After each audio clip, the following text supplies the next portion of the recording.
Yeah. So I said I was running that game on Roll20, and it's cool because out of the 5 players, 3 of them are big fans of Misconceptions, and so it's been fun getting to play with them and know them and stuff.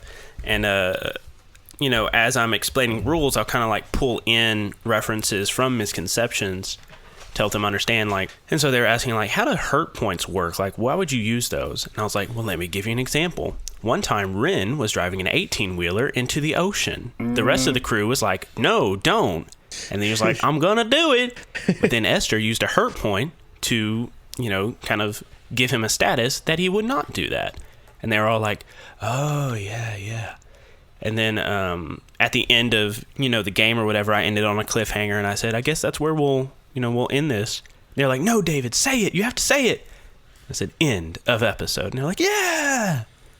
And then we played again last night, and I was just telling them, we're about to record Misconceptions in the morning. And one of them said, oh, well, tell all of them that we are Woodard Lockley and they are Faye. And I was like, I'll tell them. They're going to turn out to be an evil character at the end? So sweet. God, Faye. I really had to spell that out for you. Tessa just gave me a blank stare like, why are they trying to be my character? And I was like, no, they're saying that they love us. They love our show. I was trying. I couldn't. It was a lot. I short-circuited. Hello, friends. This is Jaime, and you're listening to the Misconceptions podcast.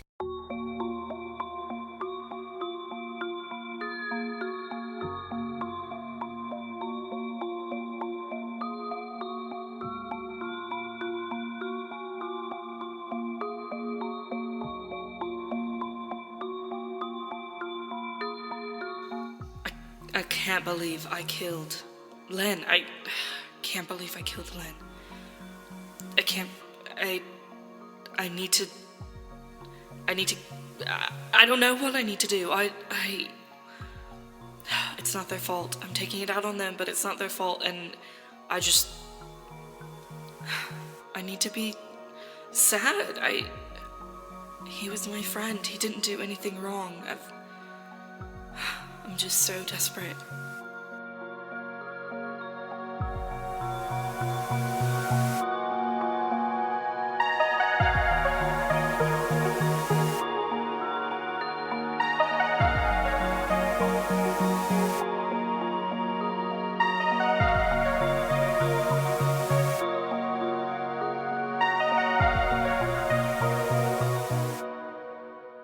Previously on Misconceptions, Faye did a bad thing. In a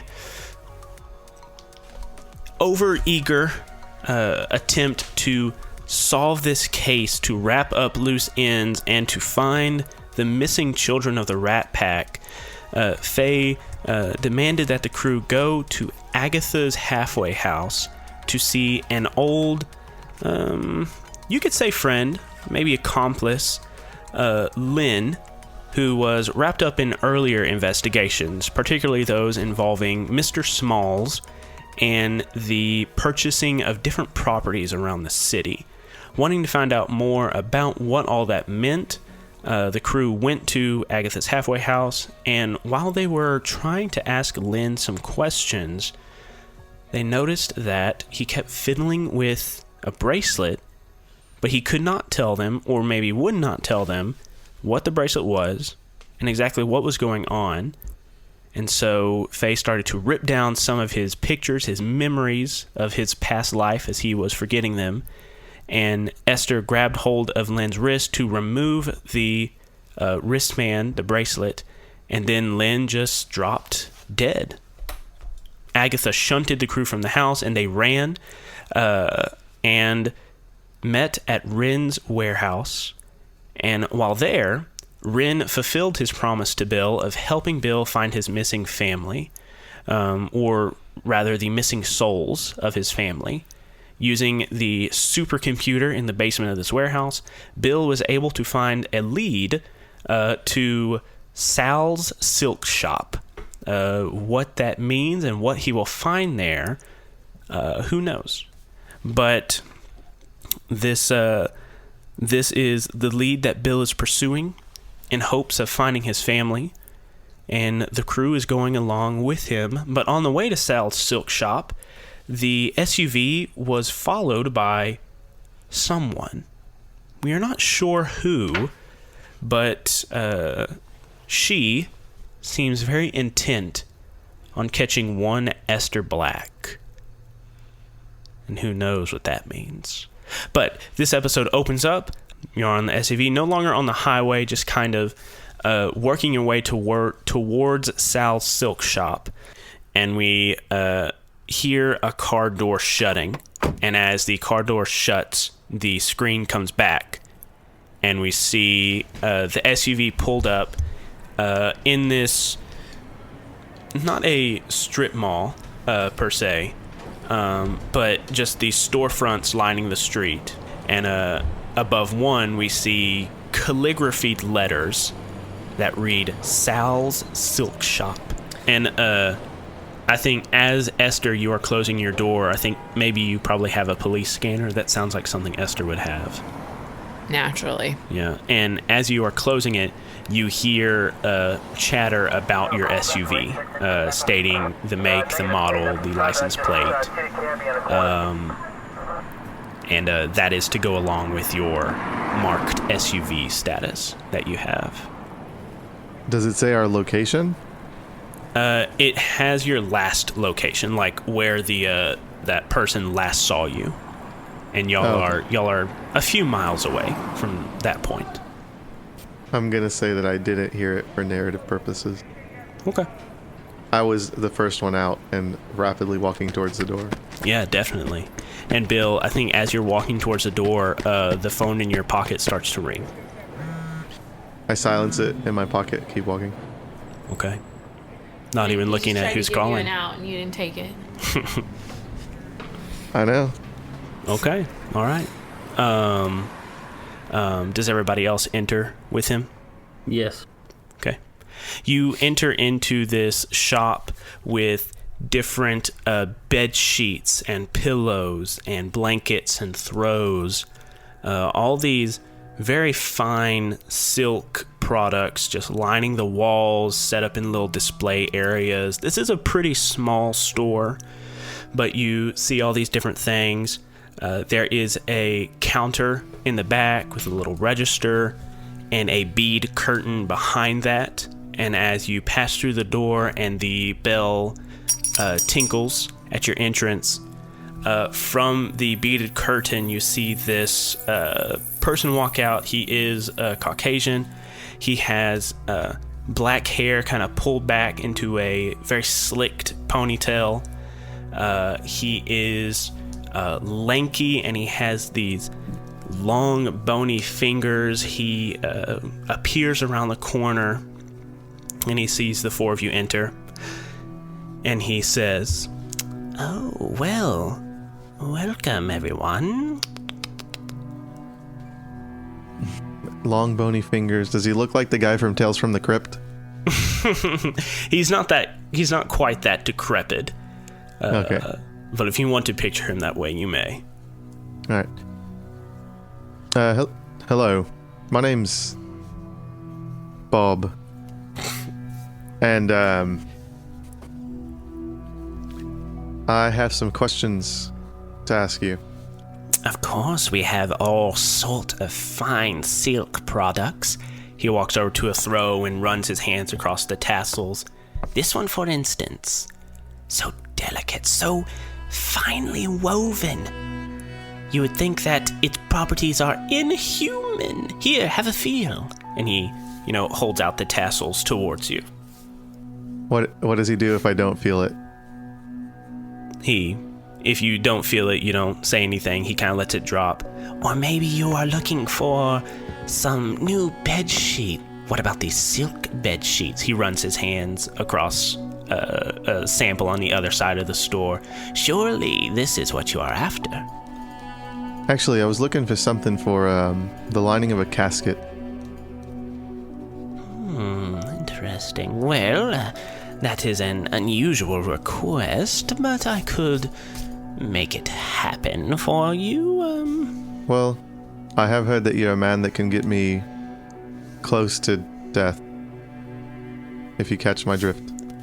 There is a glint in his eyes, and he runs his spidery fingers together. I see. So, not here for silk, then. You're correct.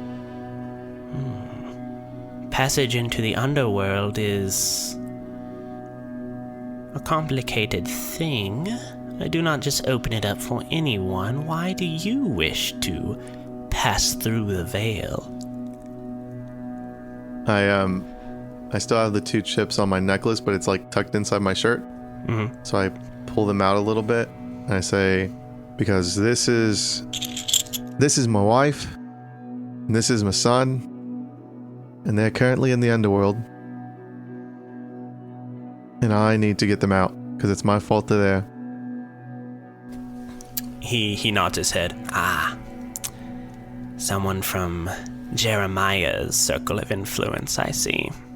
You're not the first to come here looking for the detached souls connected to your poker chips, especially once he was sent through the veil himself. So, are you looking to be reunited with them, preferably on this side of the veil? Yeah, that would be what we're looking for. Well, that is a more complicated transaction. You see, human life is the most precious of commodities. It is something you only have once and cannot be found again. However, I am a businessman and everything does have a price. So, what could you offer me for the priceless worth of your wife and son's souls? I have a house if you want it. Heard the market's going up. Don't have much money, but I can come up with some. And you know how you talked about Jeremiah passing through the veil? Well, I'm the one who sent him there. And anyone who keeps me from seeing my wife and children will end up there as well. He smiles with thin lips. I work with death every day. It is not a taboo subject or something I am afraid of, my young man. And his thin lips part, and you see his vaguely pointed teeth. Now, you mention some items, a house, some money, but I must impress upon you, human life is worth much more than a house. It is worth much more than just some money. And these transactions are heavily monitored. My door is just but one gateway into the underworld. Jeremiah had his own, and there are countless others that have their own. If I am to pull something from the back for you, it could draw undue attention towards me. So I'll ask you again, what could you offer me for the life of your son and your wife? Well, I gave you my offer. Typically when somebody makes an offer and the person doesn't accept it, they make some sort of counter offer so we can see where we are, how big the divide is. So far, you have not offered me anything that I would want. Usually, the exchange rate for a life is life, but since you are wanting to see them on this side of the veil, I assume that is out of the question, unless he looks at the other 3 people with you. Unless you have brought payment with you?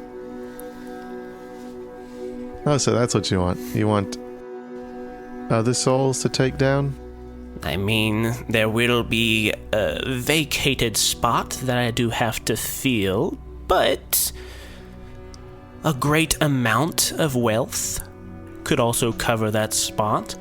Or, and he looks at the 3 of you, or the 4 of you, we all know that there are unnatural abilities in this city, held by not just you four, but many others. If one was to willingly part with an aspect of this part of themselves, it is comparable to a life. But what do you have to offer me? All right, so out of character, are you basically saying give up a power? Yes, so mechanically, he will trade you one for one the wife of your son and the life of your wife and son. The wife of your son. He's been gone for a while. He's been married in the world. It's going great. Her name is Persephone. So basically what he's offering you is you can bring him a soul to replace with them, but it can't just be anybody. It's going to need to be somebody important, somebody with some weight, because these souls are important to you, and the souls that you replace them with should also have some importance to you. Why did I have to kill Jesse? Yeah, you did. She gone. She's already in there. You could offer him a great deal of wealth. And, that could be a whole adventure in itself. We could offer him this wealth that doesn't exist. Yeah, that none of you have. Money from our rich uncle. Yeah. Or you could sacrifice your mythos themes, one for one for each of them. Could I sacrifice a non-mythos theme and do a theme that I was planning on getting rid of? Like... Don't say that. No, don't say that in front of David. Don't say it out loud. It would need to be a mythos. Damn it. He is not interested in your logos themes. Well, he can suck it. Bill, what were you saying? I was just saying, if I'm being honest with myself, Bill would absolutely offer him like both of his mythos immediately. Yeah. Yeah. I think.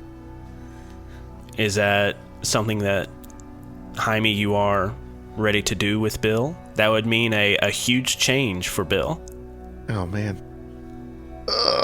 Does that mean, would those mythos get replaced with stinking logos? So what would happen is, I believe you have 2 mythos themes, correct? And 2 logos themes? I do.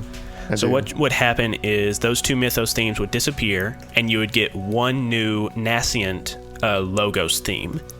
And what that means is, just like your Cloud Surfer was, it started with one tag, and then you kind of had to build on it, but it would be a logos theme.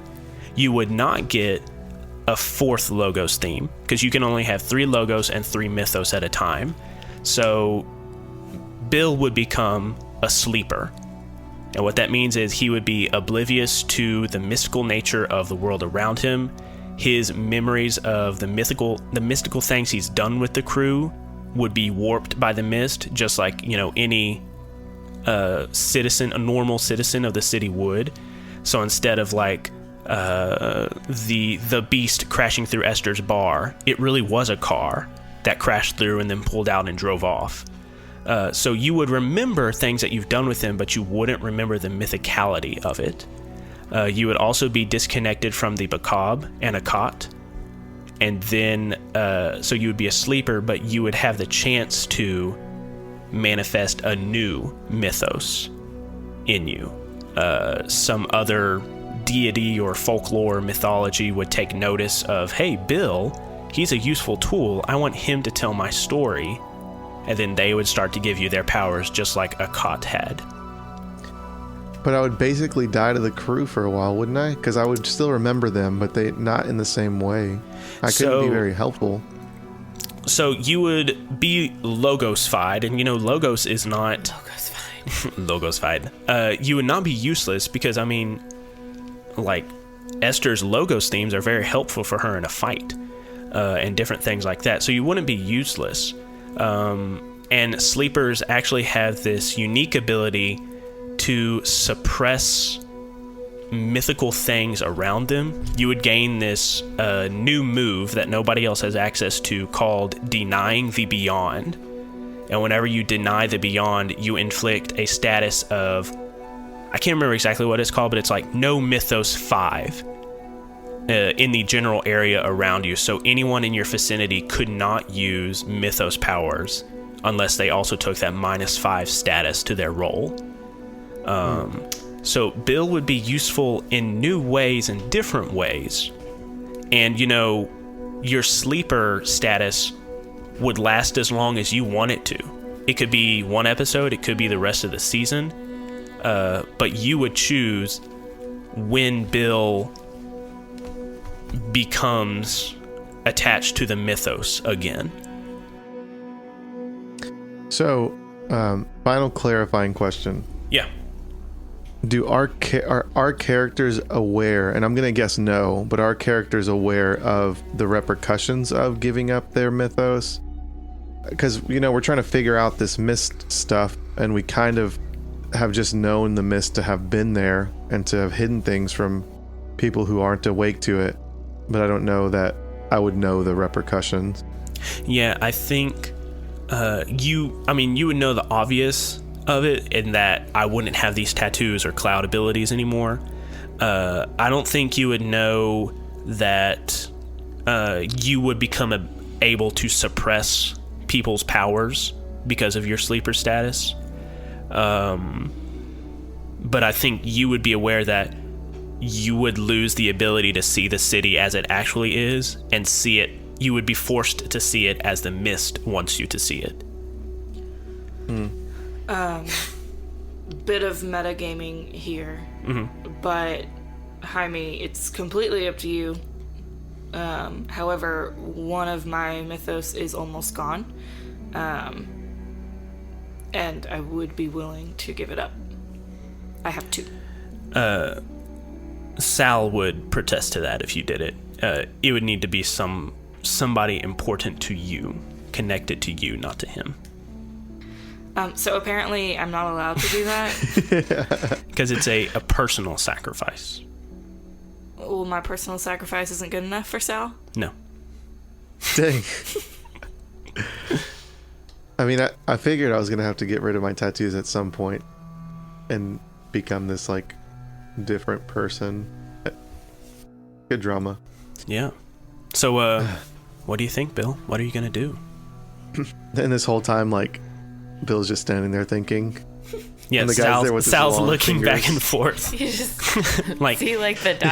like over your head, just like sitting there. Or like your Animal Crossing, you just have your phone out. yeah. And everybody And else. Sal's You like just see looking me back and turning forth, left like, and right. And, like, y'all can't see it, but there's, like, an angel crunk and a devil crunk on my shoulders. there's an angel Muhammad and a devil Muhammad, because Muhammad is crunk. If you do this, there's a good chance you won't be able to see your friends anymore. Hey, But but you really should get your wife and kid back. all right, time to get back into character. This is gonna suck, man. This is a big, big moment for Bill. All right, well, as you can see, I'm not holding anybody against their will, so I don't really have lives for you. But I do have this, and I just kind of like manifest a club out of my tattoos. Hopefully he's not too threatened by it. He does not I flinch. say. He doesn't flinch? Oh, why do I feel like I'm creating a super villain who's going to use my powers to terrorize the city? Anyway, doesn't matter. I'd still do it. So I could give you my ability to control these tattoos and do fun stuff with it. And I'm going to like call a cloud from outside just to like come under the door cracks and kind of come up next to me, and I'm just going to sit on it. And I guess I can give you this too. That's it's 2 things, right? Do you have some kind of contract, or how do I make sure you're not going to screw me over? Bill. What? No. What are you doing? I'm getting the 2 most important people in my life back. You'll lose yourself. It doesn't matter. I made vows to that woman, and I held that child's hand when he was not even the size of a bag of rice. Myself doesn't matter anymore. Rin and Esther, do y'all say anything? Esther's listening, but she is also like keeping tabs on everything that's going around in the area. So, I mean, Yeah. She's on edge. Mm-hmm. Yeah, definitely. Ren? Bill, are you sure? I mean, use that clout to get us out of some pretty hairy situations. I mean, I appreciate y'all, and I'd probably say the same thing for you and ask you if you're willing to do that, give up your powers, but I don't think there's much you can say to really change my mind. Esther also deep down realizes that because she's lost someone that's close to her, and so she's like not gonna get involved with trying to talk him out of that. But what if, Bill, I mean, you already know about the mission with the supercomputer and the future. What if we give, like, Tasia up as an offering? You don't have to lose a whole part of yourself. Because I feel like we'd still want to investigate that some more, you know?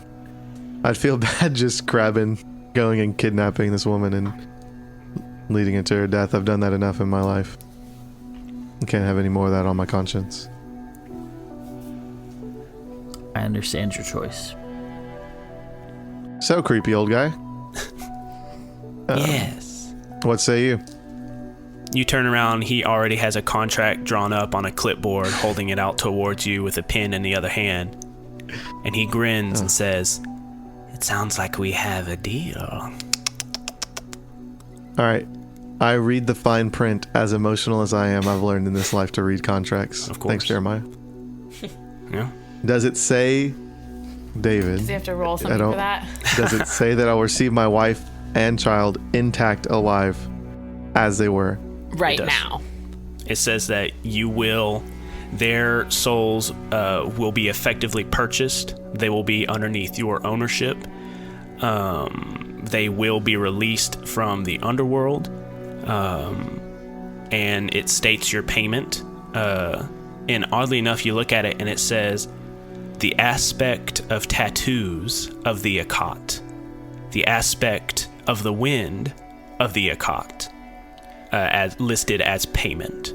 Does it give any indication that they will be like changed? Yeah. Living, breathing. Like, well, changed. Like, are they gonna they're gonna come back and be like, "Who are you?" and like have no memory definitely. of. It does not say. So I'm gonna ask those clarifying questions. So, are you just gonna give me like frozen souls? Are they gonna be intact? Like how? You're the expert. Am I gonna get my wife and kids back the way they were before? Are they gonna be changed? They're gonna know who I am? Upon completion of our purchase and dealings here, you will be able to walk them through the veil just as you would a box of cereal and a bag of rice, you said? And upon leaving the veil, they will be as they were before they passed through, in the same state, the same memories, with no knowledge of what happened past the veil, because some things are not allowed to pass back through. But for all intents and purposes, they will be as you knew them. Did you say some things can't pass through? Well, yes.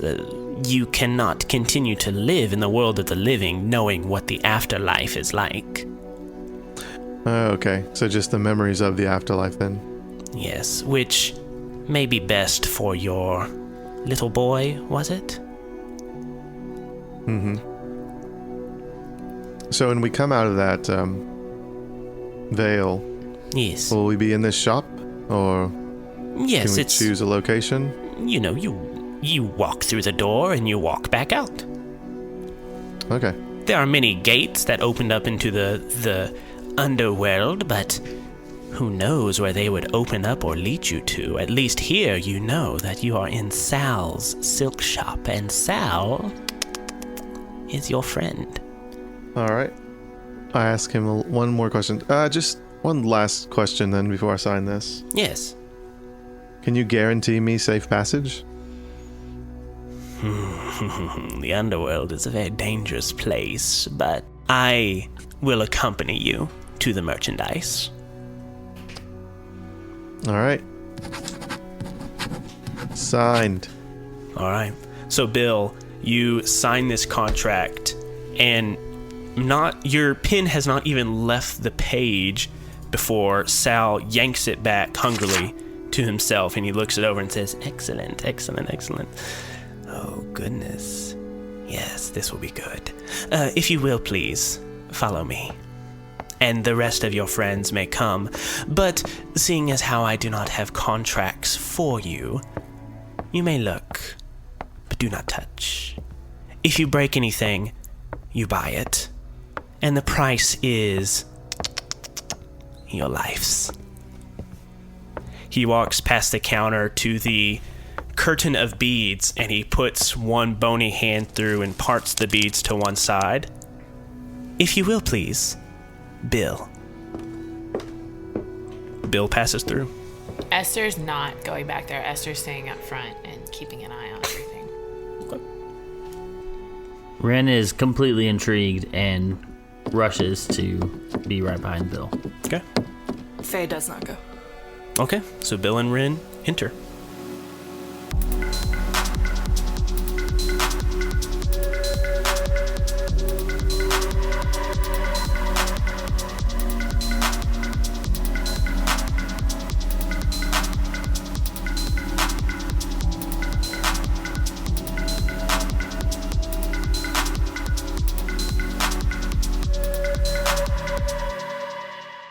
Hello, friends, and welcome to episode 70 of Mistconceptions. I'm your host and your master of ceremonies, David White. I hope that you are enjoying this episode. I hope that you are having a great time. I hope that you are having a wonderful day, a relaxing day, and even if you're not being productive, I hope that you are spending the day loving yourself and reminding yourself that you're a cool person and you deserve good days. A little bit of housekeeping before we get back to the episode. As you know, we recently hit $400 a month on our Patreon. At this level, I can afford to pay my friends, the performers of Misconceptions and Sins of the Father, for the great work they do creating this show. Unfortunately, as is the life cycle of a Patreon-supported show, some of our friends on Patreon de-pledged, and so we have dropped down below that $400 a month goal. So if you are somebody who listens to this show and wants to see the performers get paid for the work they do, please help us get back to $400 a month. And I know stuff is tight right now and the world is straight up crazy, so only give if you are safely able to give. We do not want to put anybody in a bad situation, and we appreciate all the support of our patrons, future, past, and present. Thank you so much for supporting this show. And while we're talking about Patreon, I have a new goal for our Patreon. At $500 a month, we will be releasing a website and an online store. That's right, an online merch store that you can get some cool Misconceptions and Sins of the Father swag just for you to love and enjoy. And we're going to release that at $500 a month. That's not too far away. That's only $100. So if you could help us get to that, we would love to release this online store for you to look at the goodies that we have planned to give to you. Also at the $500 a month level, I am going to be giving a pay raise to the editors of our network, namely Marlo, who edits Sins of the Father, Tessa, who is Faye here, but also edits our Patreon-only exclusive show, Side Quest, and me. I edit Misconceptions. But I want to give a pay raise to our editors because of the hard work that we put in outside of our regularly scheduled regularly scheduled recording sessions. We put in a lot of work during the week and on weeknights to make sure that we have just the right sound effects and ambiance and music and that everybody's audio is just right. I would love to see us be able to give a pay raise to our editors for the extra work they do on their respective shows. So, once again, if you listen to the show, if you want to support Marlo or Tessa, or me for the work that we do on our respective shows, please consider clicking the link below and giving whatever you can safely to our Patreon. And one more thing, before we get back to the episode, we do have a geek out during the credits after the conclusion of the episode proper, so be sure to stick around for that as we discuss some character development that is going to happen in the last half of this episode. But without further ado, let's see if Bill can get his family back, huh?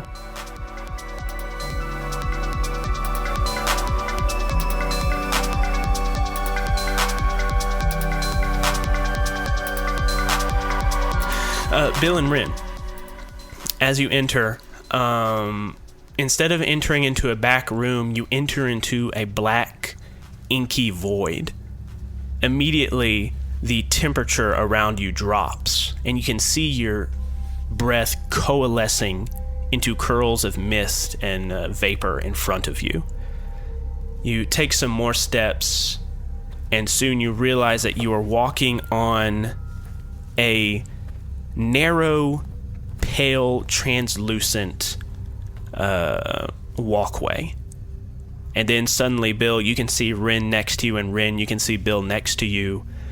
And in this place, if this was a movie scene, there would be a heavy blue light effect. The color of you is blue and kind of washed out and dismal and dreary. As you continue walking along this narrow, pale, translucent walkway, you see bodies arranged next to you, trailing off for miles out of sight, stacked one on top of the other like some sort of supermarket. You see these pale, gaunt, gray figures wearing the clothes that they wore in life. Their features not sallow, but blank. And they are hanging with a thread coming from between their shoulders, trailing off somewhere above them. And as you look at it, the thread, as it were, looks like fine gossamer silk. And in fact, the pale translucent walkway you are on also appears to be translucent silk, like a spider web. But your feet do not stick or adhere to the walkway. And as you look, you see 8 spidery legs come around you and attach themselves to the walkway, as Sal, now a ginormous black spider, pulls himself over you, rests on the gossamer threads in front of you, and turns around, and as he speaks, that little he makes is his little mandibles clacking together. And he says, "Right this way, gentlemen." And he walks off. 8 legs clacking along the gossamer bridge. Ren whispers to himself, "Man, thought that guy was already creepy and gross." Bill just follows. Yeah. All right. So as you are walking, following Sal along this ethereal grocery store lines of souls and bodies, all hanging limply, dead, your breath coiling in the mist, or coiling into mist in front of your face. Bill, you know who you are here to see. But Rin, as you are walking down these aisles, who do you see arranged in with these other souls and these bodies hanging by spider silk in between their shoulders? I want to say Ren, because up until this point, like, Ren's really had no family. I know that we never really, I mean, I think at the beginning we might have talked about it, but for the first time, really this entire thing, all the seasons, Ren, like, sees his parents, and he sees, like, a brother and a sister, and you can kind of feel the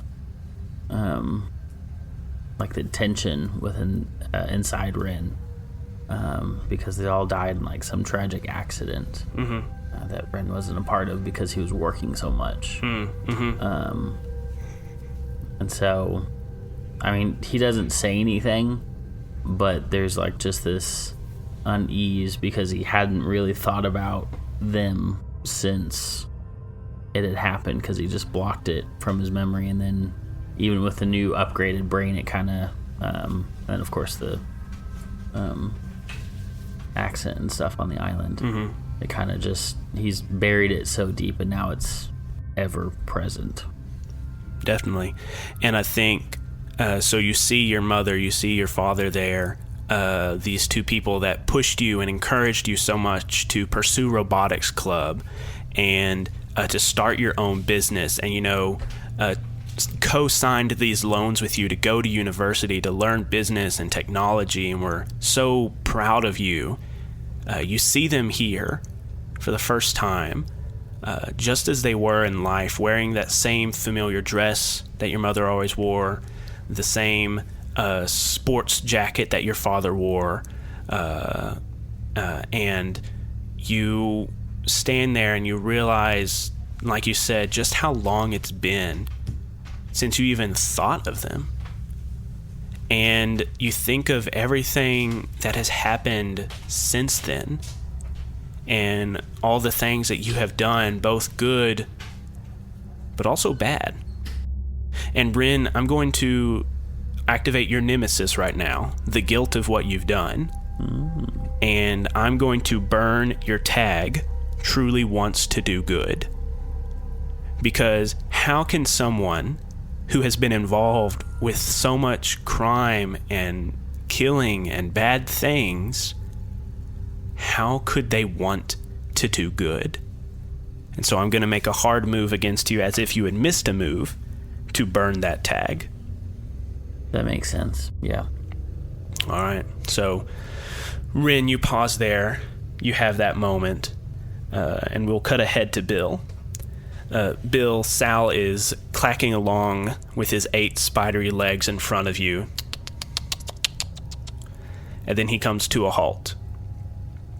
And hanging there, right by the aisle that you were on, you see 2 bodies that you have constantly thought about and never forgotten about.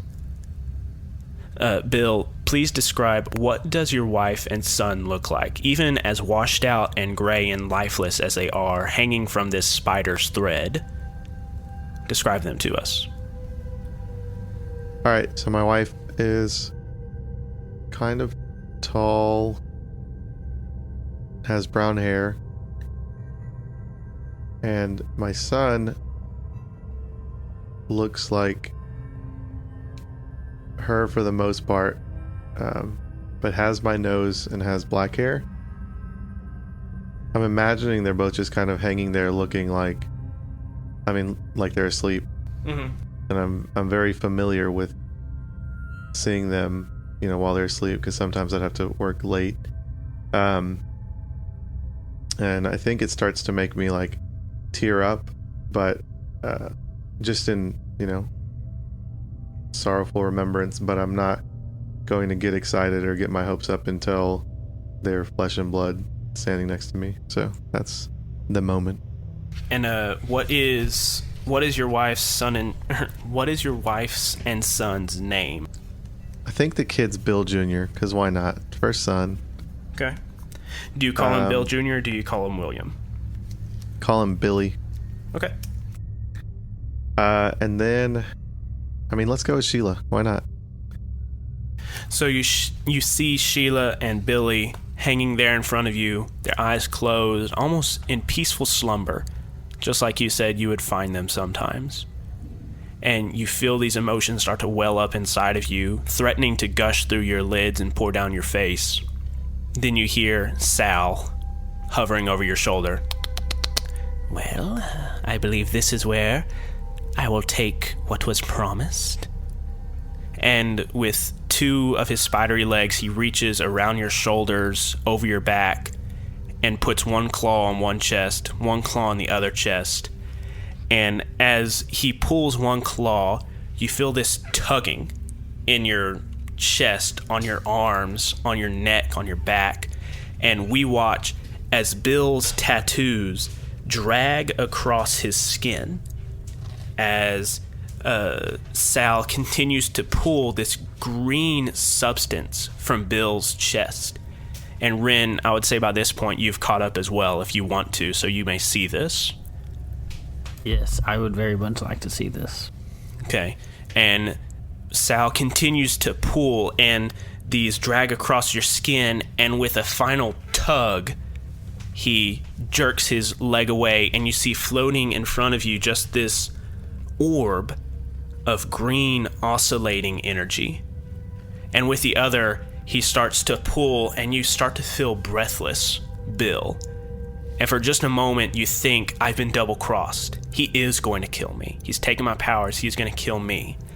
And with a final tug, your breath restores to you, and you feel like this weightlessness that you hadn't really realized was there before, but you feel the immensity of your weight for the first time in months, really on your own 2 feet.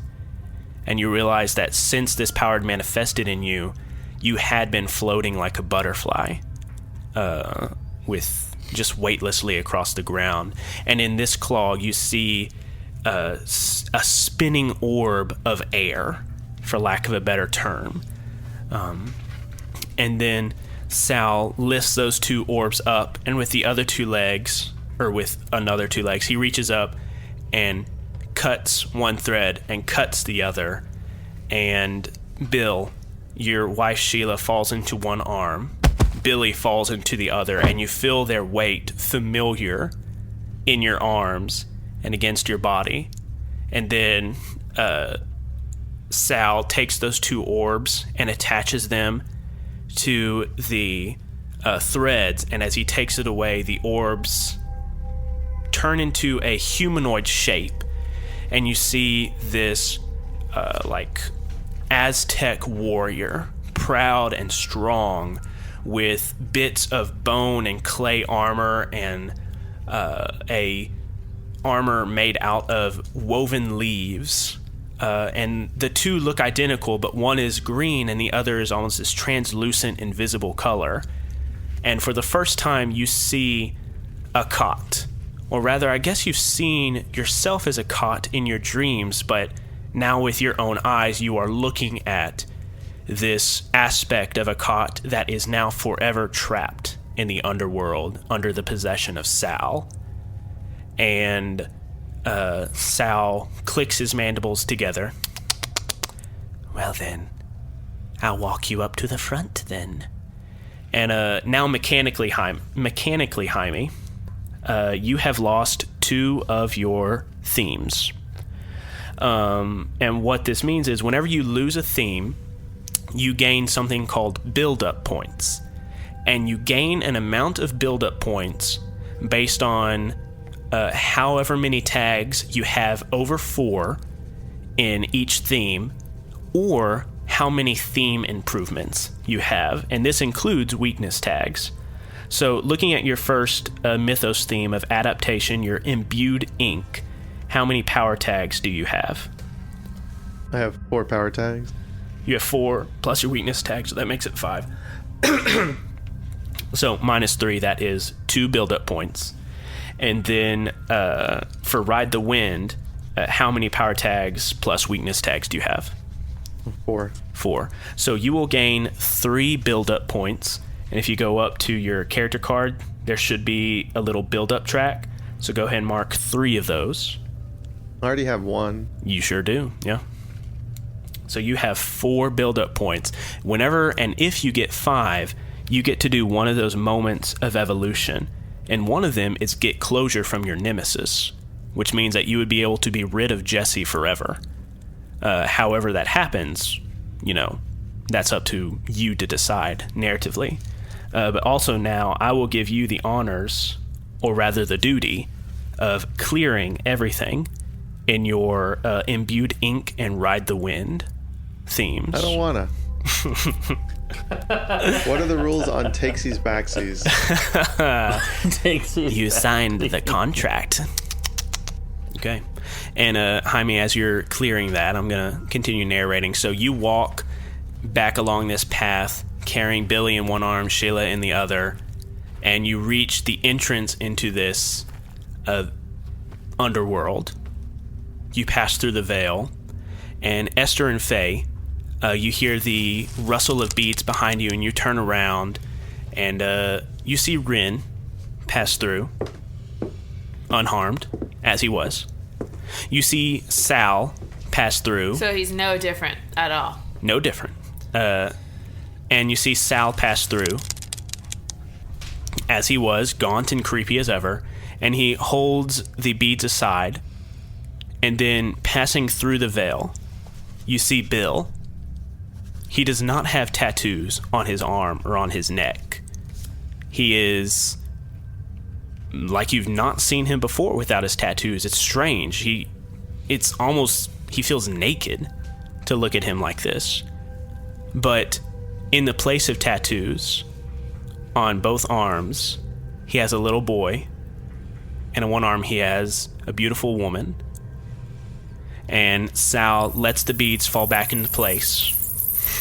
And he says to you, Bill, "A pleasure doing business with you." And at that point, you feel a weight in your arms as your wife stirs.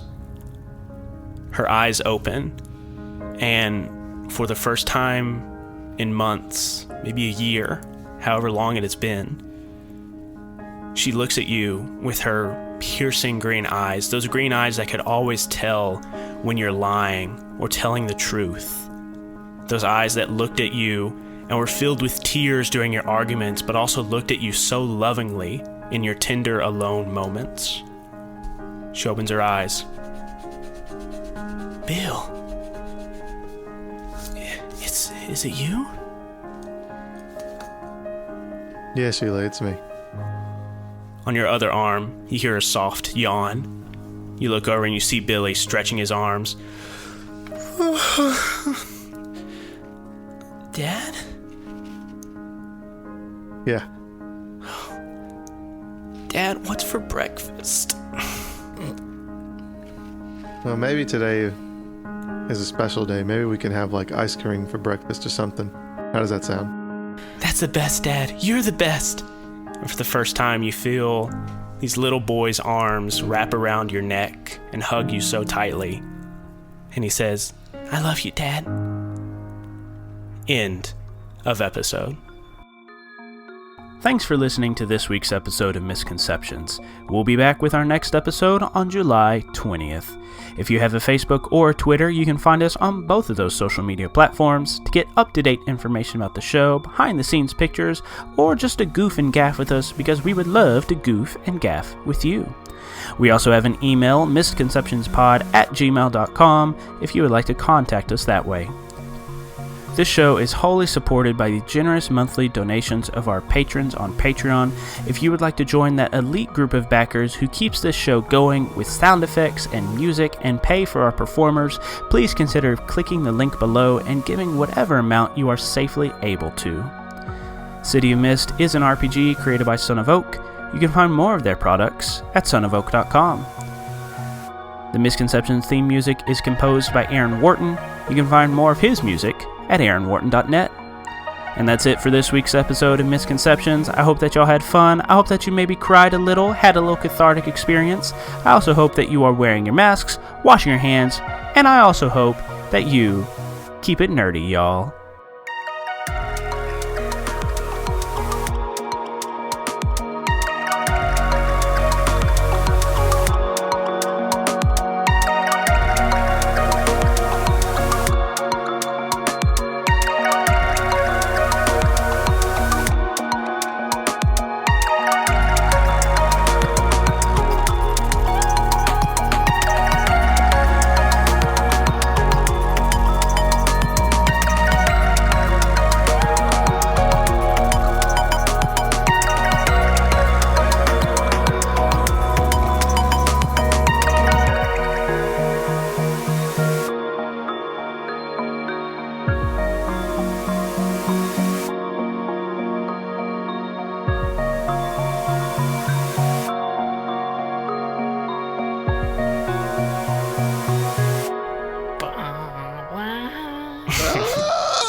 This is gonna be interesting. Damn. Yeah. So what powers does your wife have? Because we're gonna need her help.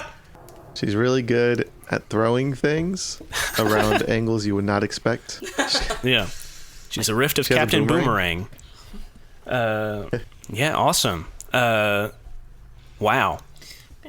That was huge. Jaime, this is such a huge moment for Bill. What's your thoughts? So I think this is actually going to be a bigger overhaul than we might have originally thought, because I have 2 cracks on Taken, but I just got them back. So wouldn't that completely destroy that? I looked at this earlier, and there are 2 ways we can go about this. Let me find where that page is. End of the road. If your identity ever becomes resolved, rephrase it in the same spirit to describe a new goal, a greater scope, a new angle, etc. Alternatively, if this aspect of your life truly ended, you may replace this identity's theme. So there's 2 ways we can go about this.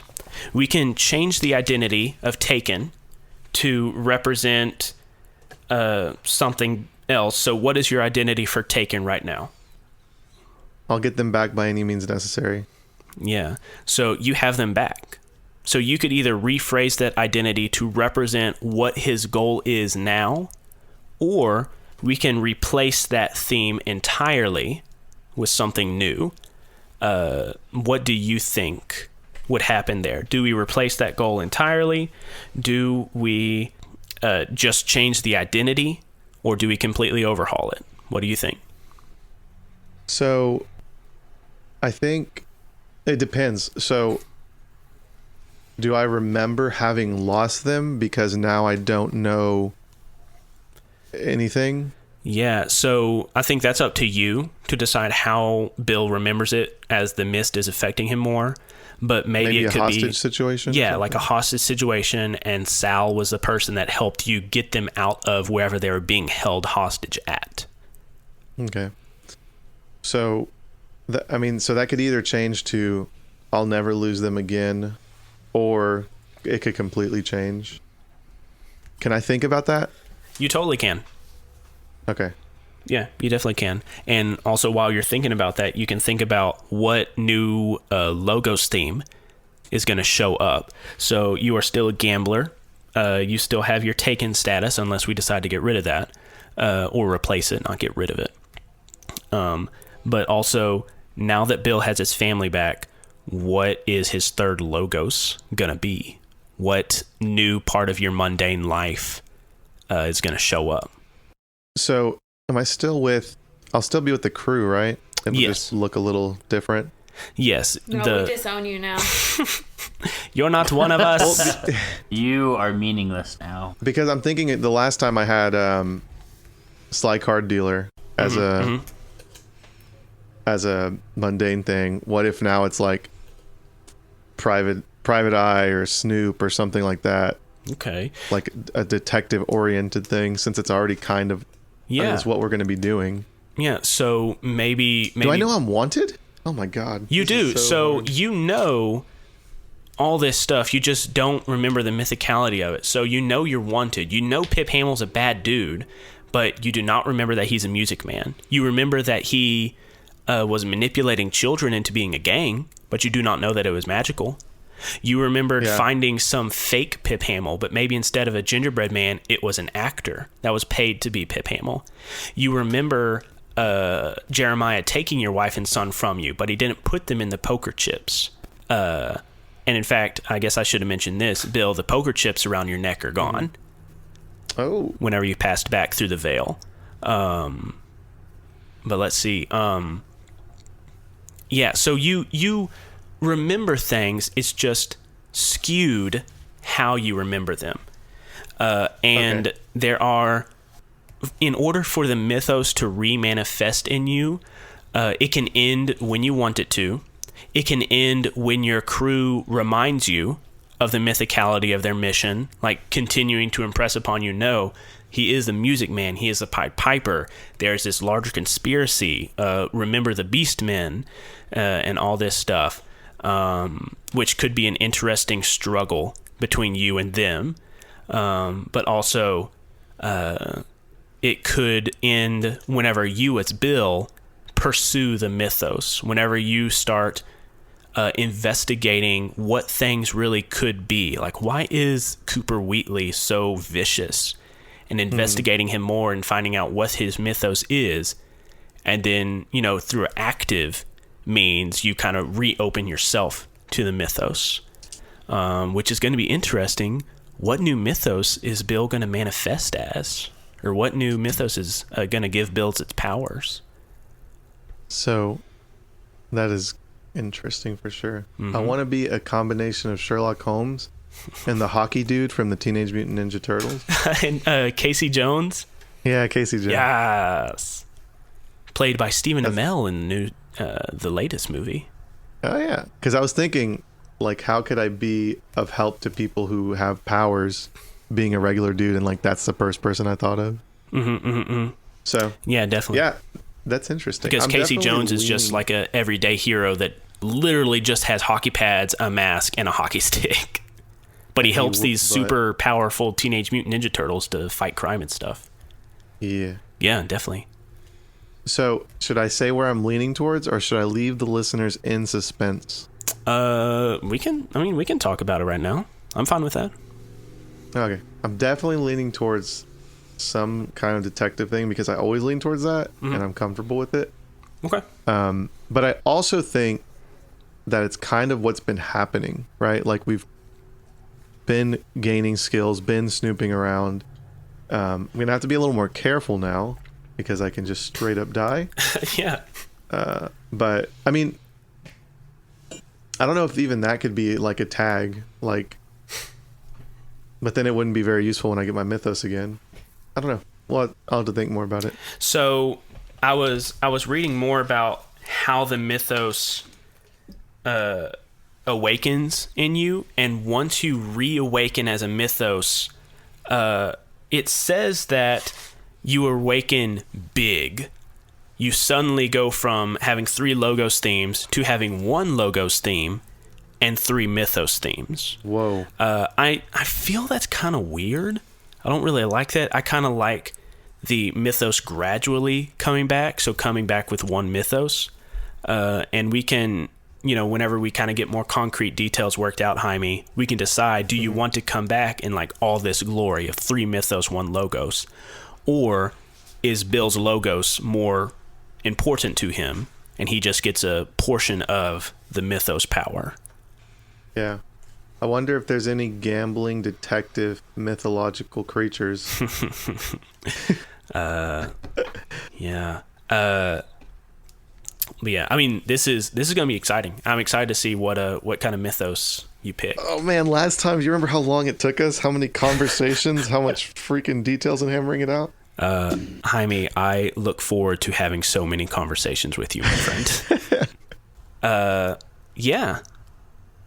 Carrie, Tessa, Zach. Yeah. What are your feelings on this episode? Honestly, Esther doesn't have any feelings about it. Ambivalent as always. She was starting to have feelings, and then the episode ended and she disconnected. You put her back in the box? Yep. I wish that I could do something about it, but I can't. Like, Tessa had texted a side message to us about, like, offering up Deja. I couldn't do that. I'd feel so bad. Yeah, I was thinking, and but I mean, but I figured, yeah, it would just be a like no. grasping at straws. Yeah, but I mean, it completely makes sense because it's like, I mean, it's the same thing when Bill killed Jeremiah. Like, there was, like, in that moment, like, I could have done something to do it myself or attempted to, I guess.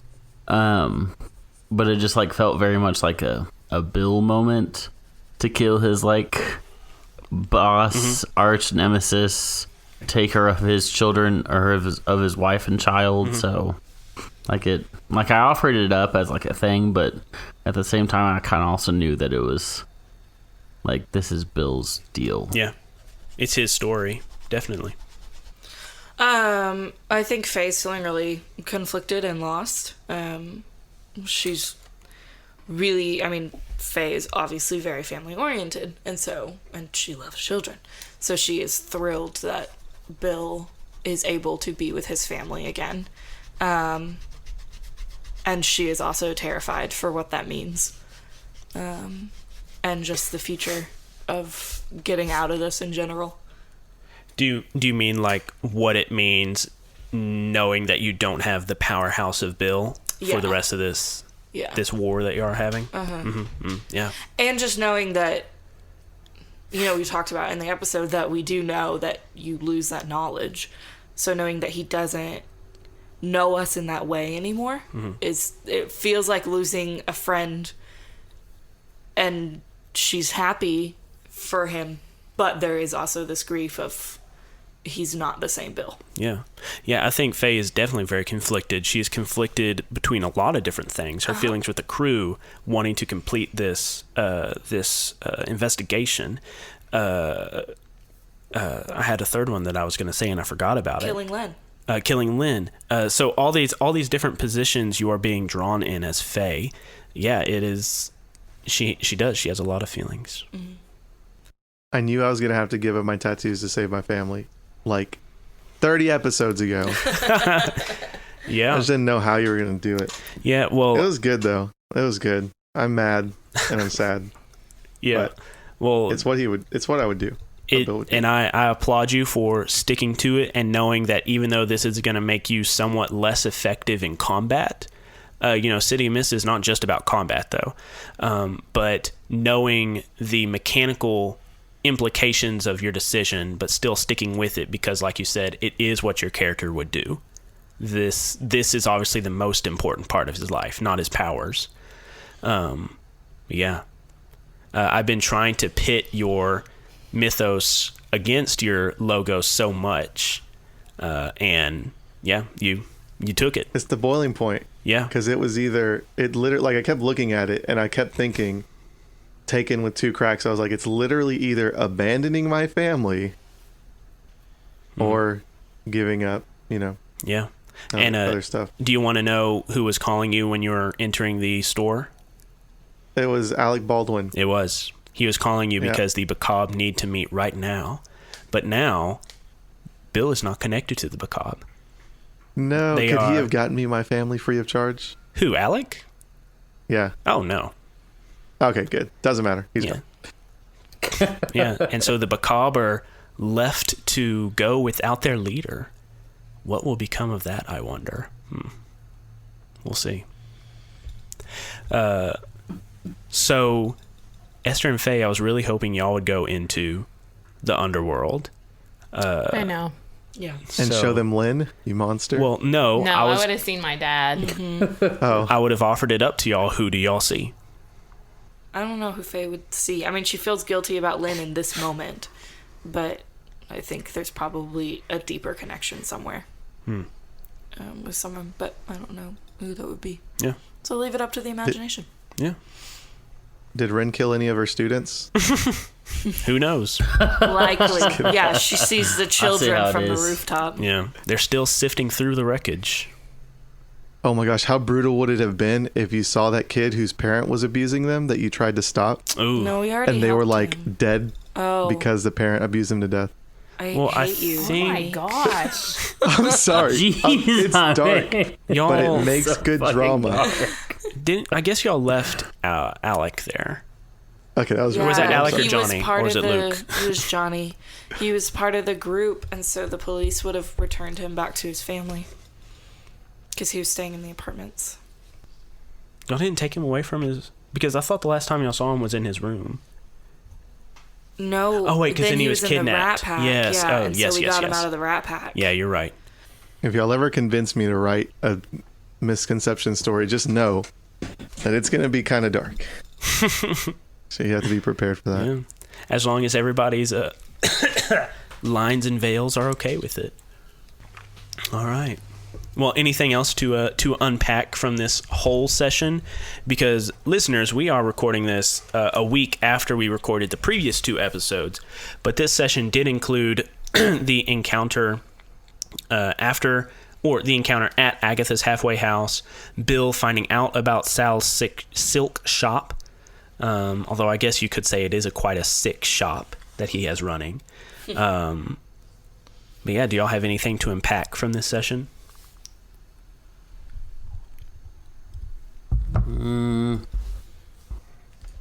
Not really. I mean, like, technically, like, I guess seeing dead family, but I don't know. Yeah. I don't even know what to unpack with that, really. Yeah, that was a big moment for Ren too. All right. Well, let's geek out during the credits. And of course, as always, we have our normal 3 questions. How has the crew grown this session? What character had the most meaningful interaction with your character this session? Which of your themes is under the most strain? If it collapses, what new aspect will show up in its place? And I added a 4th question last time. Which two, or were any one of your themes pitted against another? If so, which 2 were they? And which did you neglect? And that is because sometimes we get so wrapped up in the role playing that we forget about the mechanic of pitting choices between each other and making the hard choice as a move. So I wanted to do that, kind of in post. If you think about, I think in this moment I would have felt conflicted, and so I would take a crack in this theme and all that. But who would like to answer that first? I think the crew grew in that we didn't walk away when Bill decided he was going to give it all up. Okay, so even though Bill is changed, you will always have each other. Okay. So do you think you give an attention to that theme? Yes. Okay. So the gang is your crew theme. You have 2 attention. So Bill or Jaime and Zach, go ahead and mark 2 attention in your gang theme card. Okay. Excellent. Who else? I mean, I'll go next. I mean, I want to answer the same question of like how the crew grew that Gary answered. I mean, because I feel like it was a big moment for Ren. Because usually, like, I know Ren 2.0 is like, he wants to do good, but still that core within him is like, take care of himself. And like, he like wants to help out the group, but at the same time, he's like, just trying to survive. And so I think it was kind of a big step for Ren to like offer up, even though he, still hasn't thought out everything about it, but to offer up Deja as a offering to Sal. Okay. So even, willing to make this sacrifice because she is an important person in your life, not just because of what your mission is, but also because of your feelings to her. Yes. Okay. So go ahead. We will give the crew theme its 3rd attention, and that means we get a crew theme improvement. Let's look at those really quick. Dude, while you're looking that up, can I say mine? Yeah, go ahead. All right. So I think as I think about stuff, I'm wondering if my improvement could be an attention into the gambler, because even though I read the contract all the way through and everything seemed in line, I still think it was a pretty big risk to just trust this random person that I've never met before to take me into the underworld and take my powers. Now granted, it was also definitely motivated by Taken, but I do think that just shows a different part of my gambler personality. I don't know if you agree, disagree, or if that's not what this is for. No, usually we do not give attention in the geek out during the credits. It is usually whenever you use a weakness tag or you use a montage or downtime to upgrade it. I agree with you that I do think it was a big gamble, but mechanically we don't give attention during this time. Sure. Okay. So then, how do I give like her points against myself to other people? Because I don't know. It was a really selfish decision by me, right? Like, I am more useful to the crew with my powers, and I've shown that time and time again. Yeah. And I basically said, it was a pitting of Taken against my logos and stuff, but it was also a pitting of my kind of motivations and mission against the best interest of the crew, and I picked myself, and I did that Yeah. Well, I picked my family, and I did that very quickly. So Yeah. would that be a crack in the gang, or would that be a hurt point? Or Yeah, I think what that is you are you have chosen between two themes: your logos of Taken, being with your family, and your crew theme, this overarching, we need to work together to solve this mystery. And so, answering that fourth question that I put forward, which two themes were put in conflict, which did you choose? I think that is appropriate to give the crew theme a crack. So your crew theme now has 2 crack. Isn't it ironic that the very thing that caused the crack also gave us an attention because other people reacted differently? Mm-hmm. It's a pretty cool thing.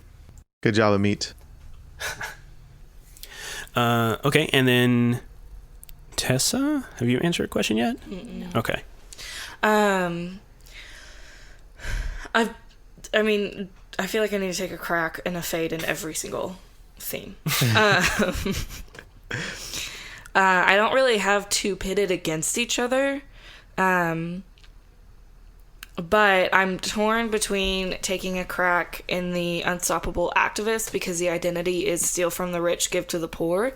And Lynn would definitely be amongst those that I would want to give to, not steal from. Mm-hmm. I also could take a crack in Maypole, which is who am I becoming, but the weakness tag is only as strong as I am pure. Certainly not pure in this stance. And maybe those 2 are pitted against each other in a way, because the Maypole is becoming more combative. Well, the unstoppable activist would be combative too. Or maybe, I don't know. No, you can't do that. What were you going to say? I was going to say pitting 2 mythos against each other. You can do that. You can pit any theme. Crew theme, mythos, logos. You can pit it against all of it. I feel like the mystery of nature is a friend of mine is where did this come from, and the mystery of Maple is who am I becoming. However, nature as a friend of mine has typically been phase like calm, taking care of nature and the world, like in tune with nature. Maple is now her becoming more aggressive. And so I don't know.